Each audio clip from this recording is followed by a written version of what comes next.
How can a country with the world's largest oil reserves be so poor? And how did Venezuela, once the richest country in South America, become one of the world's biggest economic disasters? Let's try to find out in this video. The Golden Era. In the early 20th century, Venezuela was mainly a farming country, with its economy based on crops like coffee and cocoa.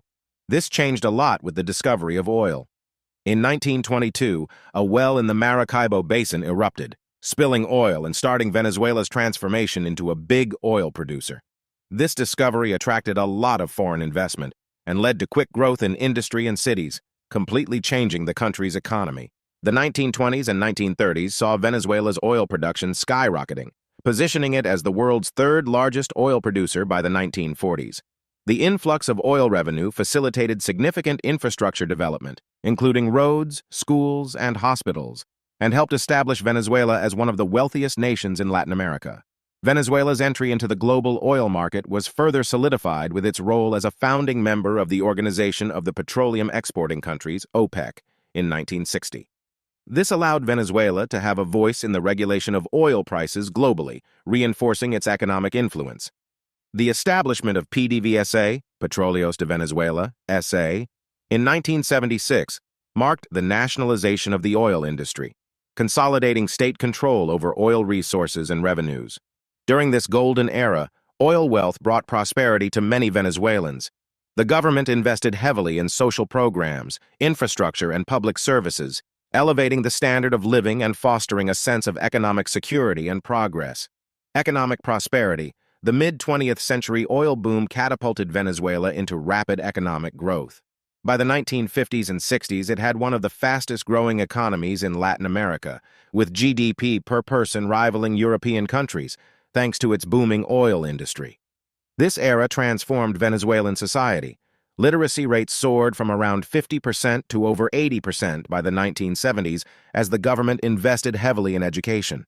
Living standards improved with major investments in healthcare, housing, and infrastructure, including the iconic Central University of Venezuela's campus and the Guri Dam, one of the world's largest hydroelectric power stations.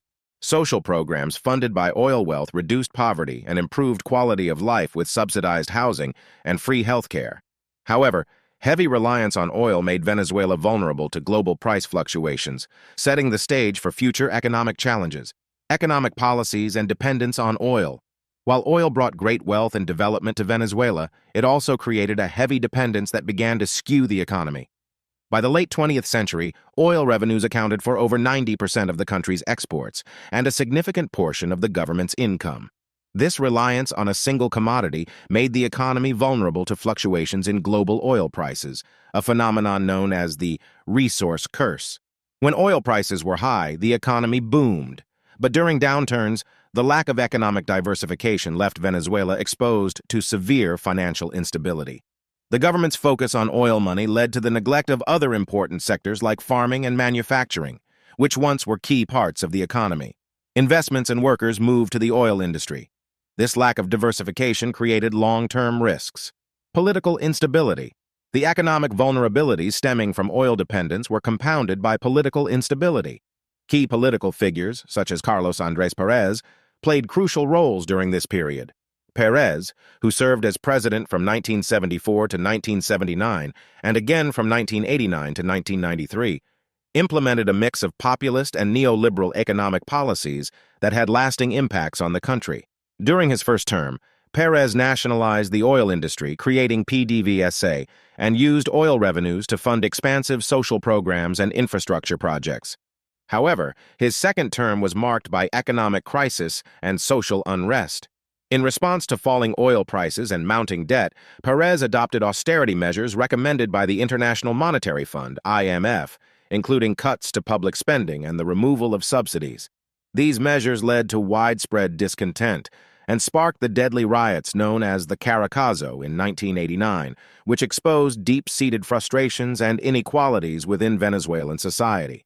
The political landscape of Venezuela became increasingly volatile, with frequent changes in leadership and policies that oscillated between state control and free market reforms. This instability eroded public trust in the government and hindered long-term economic planning. The seeds of trouble sown during this period would eventually contribute to the profound economic and political crises that Venezuela faces today. The Chávez Era. Hugo Chávez emerged as a powerful political figure in Venezuela by the late 1990s, capitalizing on widespread discontent with the existing political establishment. Chávez, a former military officer who had led a failed coup attempt in 1992, won the presidential election in 1998 with promises of sweeping reforms and a commitment to rooting out corruption. His charismatic personality and ability to connect with the masses resonated deeply with the Venezuelan poor and working-class citizens who felt neglected by previous administrations. Chávez's appeal was boosted by his talk of Bolivarianism, which drew inspiration from the 19th century South American independence leader Simón Bolívar. He portrayed himself as a champion of the people, vowing to redistribute wealth and address social inequalities.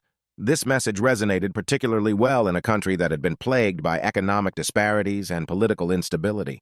Economic policies and social programs. Once in power, Chávez implemented a series of radical economic policies under the banner of Bolivarian socialism. His government significantly expanded social programs aimed at improving education, healthcare, and housing for the poor. Initiatives such as the Bolivarian missions provided free medical care, subsidized food and adult education, contributing to notable improvements in living standards for many Venezuelans. Chávez also embarked on a broad nationalization campaign, taking control of key industries including oil, telecommunications, and electricity. PDVSA, the state oil company, became the primary vehicle for funding Chávez's social programs. The nationalization of these industries was intended to redirect wealth from private corporations and foreign investors to the state, thereby benefiting the wider population. Short-term gains and long-term issues. In the short term, Chávez's policies led to significant gains in poverty reduction and healthcare. Poverty rates dropped from over 50% in 1998 to around 30% by the mid-2000s, and the country saw substantial improvements in literacy and access to healthcare services. These achievements boosted Chávez's popularity and solidified his support among the poor. However, the long-term effects of Chávez's policies also became clear. His government's heavy spending on social programs and price controls led to rising inflation and large budget deficits. Additionally, the nationalization of industries and the politicization of PDVSA resulted in reduced efficiency and underinvestment in critical oil infrastructure. By diverting oil revenues to social programs instead of reinvesting in the oil sector, production capacity fell, worsening economic weaknesses. The economic strategies employed by Chávez, while popular and beneficial in the short run, created structural weaknesses that would later contribute to severe economic distress. The over-reliance on oil revenues persisted, and the mismanagement of key industries set the stage for future economic challenges. Chávez's death in 2013 marked the end of an era, but his policies and their impacts continued to shape Venezuela's economic trajectory under his successor, Nicolás Maduro. Crisis and hyperinflation. Following Chávez's death, Nicolás Maduro assumed the presidency in 2013, inheriting a country already grappling with economic difficulties. Maduro's administration faced the immediate challenge of sustaining the extensive social programs established by Chávez amidst declining oil revenues. The global drop in oil prices in 2014 dealt a severe blow to Venezuela's economy, which was heavily dependent on oil exports. Maduro's government attempted to address the economic crisis through a series of measures, including printing more money to cover budget deficits. This approach led to skyrocketing inflation rates. By 2016, inflation had reached triple digits, and it continued to climb, entering hyperinflation territory. The government's efforts to control prices and implement currency controls only exacerbated the situation, leading to widespread shortages of basic goods such as food and medicine. Impact on population. The economic crisis had devastating effects on the Venezuelan population. Hyperinflation eroded the purchasing power of ordinary citizens, making it increasingly difficult to afford basic necessities. The scarcity of essential goods led to long lines at supermarkets, and many people resorted to scavenging for food. Healthcare services deteriorated, with hospitals facing severe shortages of medicines and supplies, resulting in a decline in overall public health. The poverty rate surged, reversing the gains made during Chávez's tenure. By the late 2010, over 90% of Venezuelans were living in poverty. Malnutrition rates soared, and the country experienced a humanitarian crisis, prompting millions of Venezuelans to flee to neighboring countries in search of better living conditions. International response and sanctions. The international community responded to Venezuela's crisis with a mix of humanitarian aid and economic sanctions. The United States and several other countries imposed sanctions on Venezuelan officials and entities, targeting the Maduro regime's sources of revenue. These sanctions further strained the economy, contributing to the already dire situation. Humanitarian organizations and neighboring countries provided aid to alleviate the suffering of Venezuelans. Efforts included food and medical supplies, as well as support for refugees and migrants. However, the political and economic challenges remained immense, with no immediate resolution in sight.